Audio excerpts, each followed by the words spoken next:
SSC GD और UP police के GS के क्रैश कोर्स में आप सभी का स्वागत है, जिसमें हम बात करते हैं एसएससी द्वारा पूछे गए सभी प्रीवियस ईयर प्रश्नों की जो 2018 से 2022 तक अभी 23 तक पूछे गए हैं। आज प्रैक्टिस सेट नंबर 4 है। इससे पहले 3 प्रैक्टिस सेट हो चुके हैं। अगर अभी तक आपने उन प्रैक्टिस सेट को नहीं पढ़ा है तो उसे जरूर पढ़ लीजिएगा। यहाँ पर हम बात करते हैं मोस्ट इम्पोर्टेंट 25 क्वेश्चन की। यहाँ पर 25 प्रश्न होते हैं एक प्रैक्टिस सेट में और आपके लिए बहुत ही शानदार तरीके से, जबरदस्त तरीके से इनका आपको सॉल्यूशन कराया जाता है। तो चलिए, पहला प्रश्न आप सभी के सामने आपकी स्क्रीन पर है। हर्षवर्धन के शासनकाल में किस चीनी यात्री ने भारत का दौरा किया था? तो हर्षवर्धन के समय में कौन आया था? तो आप सभी को पता होगा, ऑप्शन नंबर 1 आपका राइट आंसर हो जाएगा कि हर्षवर्धन के समय में हेनसांग जो यात्री हैं वे कहाँ पर आए थे? हर्षवर्धन के शासनकाल में आए थे। और हेनसांग कहाँ के हैं? ये क्या है? ये चीनी यात्री है। ठीक है, कहाँ से? चीन से आए थे। ठीक है, चलिए आगे हम बात करते हैं। और चीन से क्या आए थे, बाद आकर क्या बने थे? ये बौद्ध भिक्षुक बन गए थे। इन्होंने बौद्ध दीक्षा वहां पर ली थी। फाइयान भी क्या है? चीनी यात्री है। और इत्सिंग भी। इत्सिंग कहाँ से है? इत्सिंग चीन से नहीं है। इब्न बतूता कहाँ गए? मोरक्को गए हैं। मूर देश। ठीक है, मोरक्को है, मूर देश के यहाँ पर है। प्रश्न नंबर 2 आपके सामने है। थॉमस कप एक कौन सा कप है? क्या ये वार्षिक आयोजन होता है या द्विवार्षिक होता है या त्रिमासिक होता है या त्रैवार्षिक होता है? तो आप सभी को पता होना चाहिए ये एक द्विवार्षिक आयोजन है। और थॉमस कप पुरुषों द्वारा खेला जाता है। इसके द्वारा, ये पुरुषों द्वारा यहाँ पर क्या है? खेला जाता है। थॉमस कप किसके द्वारा खेला जाता है? ये पुरुषों के द्वारा खेला जाता है। और पहला टूर्नामेंट कब हुआ था थॉमस कप का? अगर हम इसके बारे में बात करें तो 1948 और 49 में क्या हुआ था? इसका पहला आयोजन हुआ था। ठीक है, चलिए आगे हम बात करते हैं। अगला प्रश्न आपके सामने, प्रश्न नंबर 3। पेनल्टी कॉर्नर निम्नलिखित में से किस खेल से संबंधित है? तो आप सभी को पता होगा पेनल्टी कॉर्नर किसका होता है? ये होता है हॉकी का। पेनल्टी कॉर्नर का जो संबंध है वो किससे है? हॉकी से आपका इसका संबंध है। ठीक है, चलिए अगला प्रश्न आप सभी के सामने, प्रश्न नंबर 4। यह क्या? स्फेनोप्सिडा क्या है? देखो अजीब से नाम है। स्फेनोप्सिडा का एकमात्र जीवित प्रतिनिधि कौन सा है जिसमें भूमिगत रेंगने वाला 12मासी प्रकंद होता है जो हवाई और भूमिगत शाखाएं देता है? तो आप सभी को बस इसको याद रखना है। ऑप्शन नंबर क्या है? इक्विसेटम। आपका ऑप्शन नंबर जो 4 है ये आपका राइट आंसर हो जाएगा। ठीक है, चलिए अगला प्रश्न आप सभी के सामने, प्रश्न नंबर 5। ट्राइक्लोरोमेथेन को बेहतर रूप में जाना जाता है। ट्राइक्लोरोमेथेन को बेहतर रूप में जाना जाता है तो क्या है? ट्राइक्लोरोमेथेन से आपको समझ में आ गया ये बात किसकी हो रही है? ये बात हो रही है क्लोरोफॉर्म की। ठीक है, ये क्लोरोफॉर्म की बात हो रही है। ये क्या होती है? एक रंगहीन तरल है जो को होती है मीठी गंध की होती है और ये गैर ज्वलनशील प्रकृति की होती है। ठीक है, मीठी गंध की होती है और क्या होती है? गैर ज्वलनशील प्रकृति इसकी होती है। ठीक है दोस्तों, चलिए आगे हम बात करते हैं ब्यूटेन की। ये किसका एक रूप है? ये हाइड्रोकार्बन समूह का है। और इसमें अगर हम बात करें तो ये जो आग जलाने में, मतलब जो ब्यूटेन और प्रोपोन जो एलपीजी होती है उसमें इसका सहायक होती है। ब्यूटेन और प्रोपोन होता है किसमें? एलपीजी में। ठीक है, लाफिंग गैस क्या होती है? लाफिंग गैस आपको पता होगा नाइट्रस ऑक्साइड होती है। लाफिंग गैस इसको हम कहते हैं। ठीक है, हंसाने वाली गैस। चलिए अगला प्रश्न आप सभी के सामने, प्रश्न नंबर 6। ये संवैधानिक संशोधन द्वारा संविधान में मौलिक कर्तव्य जोड़े गए थे। तो मौलिक कर्तव्य किसके द्वारा जोड़े गए थे? इससे पिछला ही जो हमने सेट किया था उसमें आपको बताया गया था कि 42वां संविधान संशोधन 1976 के द्वारा मौलिक जो कर्तव्य हैं उनको संविधान में जोड़ा गया था। ठीक है, चलिए अगर हम बात करें आगे कि जो 47वां संविधान संशोधन है इसमें क्या हुआ था? 47वां संविधान संशोधन में क्या हुआ था? यहाँ पर इस संशोधन में क्या होता? जो भूमि सुधार अधिनियम शामिल थे, जो 14 भूमि सुधार अधिनियम शामिल थे, उन कानूनों को पारित किया गया था। जिसमें हम बात करें तो जैसे असम, बिहार, हरियाणा, तमिलनाडु, जो ये सब थे, इन्होंने क्या होता? 9वीं सूची में भूमि सुधार आंदोलन से संबंधित थे, उन्हें को ये पारित किया गया था। ठीक है, चलिए अगर हम बात करें किसको? 44वां संविधान संशोधन अधिनियम। ये क्या है? ये राष्ट्रपति और उपराष्ट्रपति के चुनाव से संबंधित है। इसमें उनके प्रस्तावों को बदलाव किया गया था और कानूनी जो संपत्ति का अधिकार है उसको क्या करते थे, कानूनी अधिकार बना दिया गया था। प्रश्न नंबर 7 आप सभी के सामने है। कौन सी पहाड़ी कहाँ पर है आपको ये देखना है। तो केरल कहाँ पर है, केरल की पहाड़ियाँ कौन सी है, अनमलाई पहाड़ियाँ हैं। मेघालय में कौन सी है, गारो पहाड़ियाँ। और मिजोरम में कौन सी है, लुसाई पहाड़ियाँ। तो बिल्कुल ठीक है, पहले का संबंध पहले से है, दूसरे का संबंध बी से, और तीसरे का संबंध सी से। तो ऑप्शन नंबर 1 आपका राइट आंसर हो जाएगा कि केरल में कौन सी पहाड़ियाँ हैं, अनाईमलाई पहाड़ियाँ। मेघालय में कौन सी पहाड़ियाँ हैं, गारो पहाड़ियाँ। और मिजोरम में कौन सी पहाड़ियाँ हैं, ये हैं लुसाई पहाड़ियाँ। अगला प्रश्न आपके सामने है, प्रश्न नंबर 8। विजयनगर सम्राट कृष्णदेव राय ने अपने यहाँ पर किसके नाम पर विजयनगर के पास नागालपुरम नामक एक उपनगरीय बस्ती की स्थापना की थी।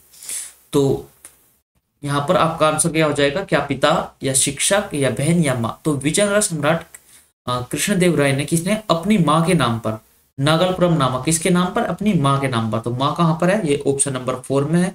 तो अपनी माँ के नाम पर क्या की थी, नागलपुरम नामक एक उपनगरीय बस्ती की क्या है, स्थापना की थी। चलिए अगर इनकी माँ का नाम क्या है, माँ का नाम क्या है, इनकी माँ का नाम था नगला देवी। किसका, इनकी माँ का नाम क्या था, माँ का नाम था नगला देवी। ठीक है। चलिए अगला प्रश्न आप सभी के सामने, प्रश्न नंबर 9। तेलंगाना विधानसभा में कितने नामांकित सदस्य हैं। तो यहाँ पर कितने, तेलंगाना विधानसभा में कितने नामांकित सदस्य हैं। तो यहाँ पर हैं कितने, एक यहाँ पर नामांकित सदस्य है विधानसभा में। ठीक है। तो अगर यहाँ पर हम बात करें इसकी लोकसभा सीट कितनी है तेलंगाना की, 17। राज्यसभा सीट कितनी है, 7। और विधानसभा जो सीट है वो कितनी है, वो है 117, 7 119। ऐसे आप याद रख सकते हो। ठीक है, 119 ये है, और एक इसमें एक्स्ट्रा जो है वो कौन से हो जाती है, नामांकित की हो जाते हैं। तो टोटल कितने हो जाते हैं, 120। चलिए अगला प्रश्न आप सभी के सामने, प्रश्न नंबर 10 ये रहा।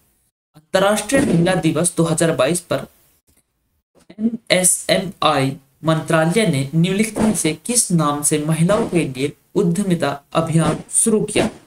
तो एमएसएमई ने, एसएमई माइक्रो स्मॉल मीडियम, तो ये क्या है, ये क्या है, समर्थ नाम से, किस नाम से क्या है, ये क्या है, अंतर्राष्ट्रीय महिला दिवस पर किसने कौन से नाम से, समर्थ नाम से ये क्या है, महिलाओं के लिए उद्यमिता अभियान शुरुआत की है।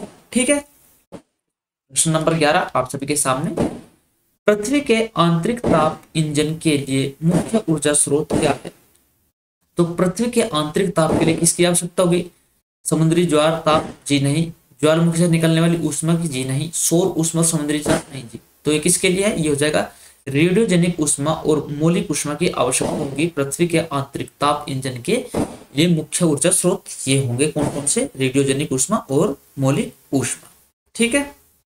प्रश्न नंबर 12 आप सभी के सामने, प्रख्यात मणिपुरी नृत्यांगना श्रुति बंदोपाध्याय की उपलब्धियां के बारे में सही कथन चुने। तो क्या उन्हें साल 2020 के लिए पद्मश्री मिला, जी ये नहीं, ये तो गलत है। उन्हें साल 2020 का संगीत नाटक अकादमी पुरस्कार मिला। तो ये आप बिल्कुल सही कहेंगे कि प्रख्यात मणिपुरी नृत्यांगना श्रुति बंदोपाध्याय को साल 2020 का संगीत नाटक अकादमी पुरस्कार मिला है। ठीक है। चलिए आगे हम बात करें, अगला प्रश्न आपके सामने, प्रश्न नंबर 13। प्रश्न नंबर 13 क्या है, दिए गए व्यक्तियों में से कौन कर्नाटक संगीत से संबंधित नहीं है। तो क्या कल्याणी वरदराजन का संबंध कर्नाटक संगीत से, आप कहेंगे जी हाँ। एमएस सुब्बलक्ष्मी का संबंध कर्नाटक संगीत से, आप कहेंगे बिल्कुल हाँ, तमिलनाडु की रहने वाली थी लेकिन इनका संबंध कर्नाटक संगीत से था। क्या यहाँ पर सुब्रमण्यम भरतिया का संबंध कर्नाटक संगीत से, आप कहेंगे जी हाँ। तो ऑप्शन नंबर कौन सा बचा, ऑप्शन नंबर 3 का संबंध क्या कर्नाटक संगीत है, आप कहेंगे जी नहीं। विष्णु नारायण भरत, यह है कौन, भातखंडे के संबंध किससे है, कर्नाटक संगीत से, इनका संबंध नहीं है। तो फिर आप कहेंगे कि इनका संबंध किससे है। तो विष्णु नारायण भातखंडे का जो संबंध है वो हिंदुस्तानी शास्त्रीय नृत्य से इनका संबंध है, किससे, हिंदुस्तानी से, शास्त्रीय नृत्य से, हिंदुस्तानी शास्त्रीय नृत्य। ठीक है। प्रश्न नंबर 14 आपके सामने आएगा। उससे पहले एक इम्पोर्टेंट इन्फॉर्मेशन आपके लिए कि यूपी पुलिस के एडमिट कार्ड आउट हो गए हैं। अगर अभी तक आपने यूपी पुलिस का एडमिट कार्ड नहीं देखा है तो प्लीज चेक कर लीजिएगा। और ये वीडियो आपको अगर अच्छी लग रही है, आपके लिए बेनिफिशियल है, तो प्लीज इस वीडियो को जितना हो सके शेयर कीजिए और चैनल को एक बार सब्सक्राइब कर दीजिए। प्रश्न नंबर 14 आप सभी के सामने है। 1973 में भारत में विदेशी मुद्रा को विनियमित करने के लिए निम्नलिखित में से कौन सा अधिनियम पेश किया गया था? तो कौन सा अधिनियम पेश किया गया था 1973 में विदेशी मुद्रा को विनियमित करने के लिए? तो ये था ऑप्शन नंबर 1 आपका राइट आंसर है, फेरा। कौन सा था? फेरा था। कौन से सन में? 1973 में। ये था भारत में विदेशी मुद्रा को विनियमित करने के लिए फेरा। ठीक है, चलिए अगला प्रश्न आप सभी के सामने। निम्नलिखित में से कौन सा नृत्य झारखंड की संथाल जनजाति द्वारा किया जाता है? तो संथाल जनजाति द्वारा कौन सा नृत्य किया जाता है? वो क्या जाता है? झिका दाशैन। कौन सा? ऑप्शन नंबर 1 आपका राइट आंसर हो जाएगा कि झिका दाशैन कौन सा नृत्य संथाल जनजाति द्वारा किया जाता है? यह झिका दाशैन का जो है ये किया जाता है संथाल जनजाति द्वारा। ठीक है, अगला प्रश्न आप सभी के सामने। निम्नलिखित में से कौन सा कोशिकांग राइबोसोमल आरएनए और प्रोटीन से बना है? तो इनमें कौन सा बना है? आरएनए का नाम आता है राइबोसोम प्रोटीन से, तो प्रोटीन का संबंध किससे है? राइबोसोम है। ऑप्शन नंबर 1 ही आपका राइट आंसर हो जाएगा। ठीक है, चलो अगला प्रश्न आप सभी के सामने। प्रश्न नंबर 17 श्री सागर कैलाश ओबेलाकर और निम्नलिखित में से किस खेल में उनके उत्कृष्ट योगदान के लिए अर्जुन पुरस्कार 2022 से उन्हें सम्मानित करने के कारण होने के कारण खबरों में थे? तो कहाँ के हैं वे? श्री सागर कैलाश का संबंध किससे है? ये मलखम से इनका संबंध है। किससे संबंध है? मलखम से इनका संबंध है। ठीक है, चलिए अगला प्रश्न आप सभी के सामने। प्रश्न नंबर 18 निम्नलिखित में से कौन स्वतंत्र पूर्व भारत में गरीबी रेखा पर चर्चा करने वाला पहला व्यक्ति था? तो निम्नलिखित में से कौन स्वतंत्र पूर्व भारत में गरीबी रेखा पर चर्चा करने के लिए किसने दिया था? गरीबी सिद्धांत जो आप सभी को पता होगा, दादा भाई रोजी ने ये सिद्धांत दिया था। गरीबी रेखा पर सबसे पहले इन्होंने चर्चा की थी। ठीक है, चलिए poverty and un-British rule in India, इनकी एक बहुत ही गरीबी रेखा शब्द का प्रयोग किया था इसमें। इनकी पुस्तक है poverty and un-British rule in India. ठीक है, अब हम महानोबिस की बात करें तो ये क्या थे? एक सांख्यविद थे या स्टैटिक्स के में थे। इनके पहले इन्होंने ही एक जो पंचवर्षीय योजना थी, दूसरी पंचवर्षीय योजना इन्हीं के नाम पर आई थी। ठीक है, चलो हम बात करें इधर सन्मुख शेट्टी की। ये कौन थे? पहले वित्त मंत्री थे, पहले वित्त मंत्री। ठीक है, अम्बेडकर के बारे में आपको सबको पता है, समाज सुधारक थे और इन्होंने क्या किया? भारतीय संविधान के ये वास्तुकार है।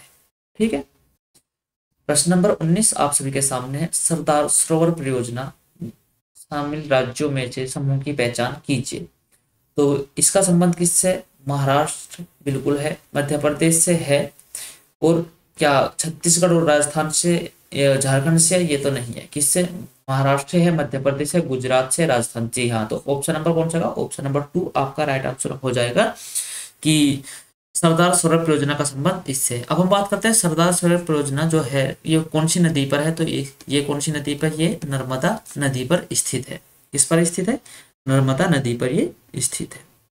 अगला प्रश्न आप सभी के सामने। प्रश्न नंबर 20 1931 में किस जर्मन रसायनज्ञ और भौतिक विज्ञानी ने प्रस्तावित किया कि एक सुगंधित यौगिक में विषम संख्या में इलेक्ट्रॉन जोड़े होने चाहिए, जिसे गणितीय रूप से 4n+2 के रूप में लिखा जा सकता है, जहां n का मान 0, 1, 2, 3 हो सकता है? तो ये किसने किया था? ये एरिच हकेल ने बताया था 1931 में। ठीक है, ये एक वैज्ञानिक थे, जर्मन और रसायनज्ञ और भौतिकी वैज्ञानिक थे। चलिए अगला प्रश्न आप सभी के सामने। प्रश्न नंबर 21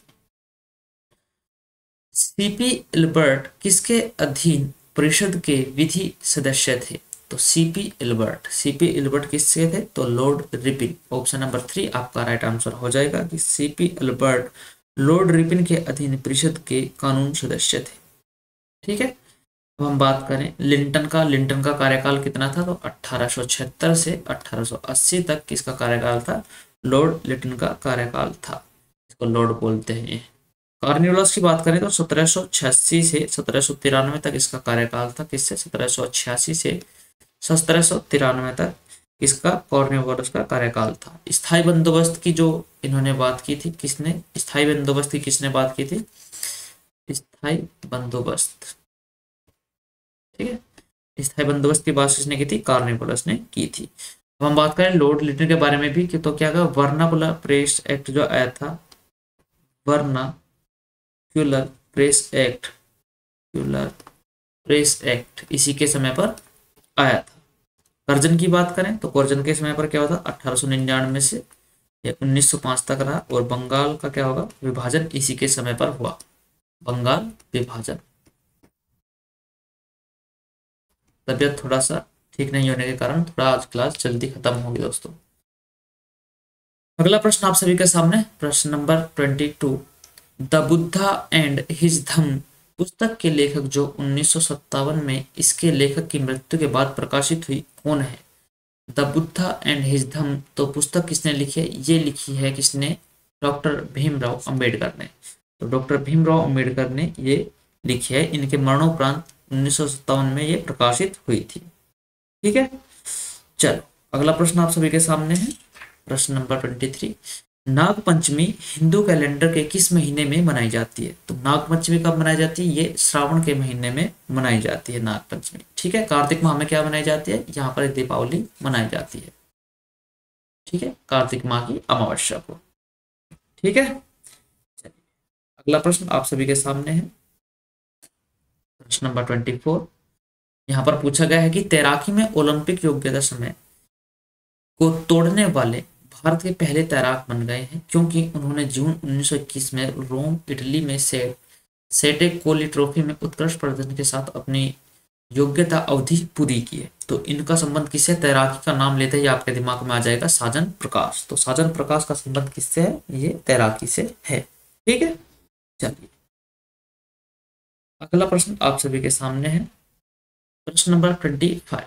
भारत में सूक्ष्म वित्त संस्थानों का नियामक कौन है। तो भारत में सूक्ष्म वित्त जो संस्थान होते हैं उनके लिए कौन है, उनके लिए है आरबीआई। तो आरबीआई एक्ट कब आया था, आरबीआई एक्ट आया था 1934 में। स्थापना कब हुई थी, 1935 में।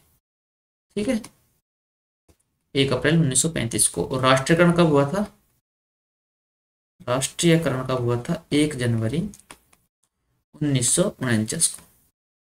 ये सभी बातें आपको याद रखनी होंगी। ठीक है, तो यहाँ पर दोस्तों हमारी क्लास कंप्लीट होती है। 25 क्वेश्चंस, और रेलवे भर्ती बोर्ड का जल्द ही आपको यहाँ पर कैलेंडर तो मिल चुका है, उनकी भर्ती अभी आने वाली है। अगर अभी तक आपने ये वीडियो नहीं देखी है तो ये वीडियो जरूर देखिएगा। वीडियो कैसी लगी जरूर बताइएगा कमेंट बॉक्स में। और तो आप सभी अपनी तैयारी करते रहिए और खुश रहिए। जल्दी मिलते अगली वीडियो में, तब तक के लिए टेक केयर।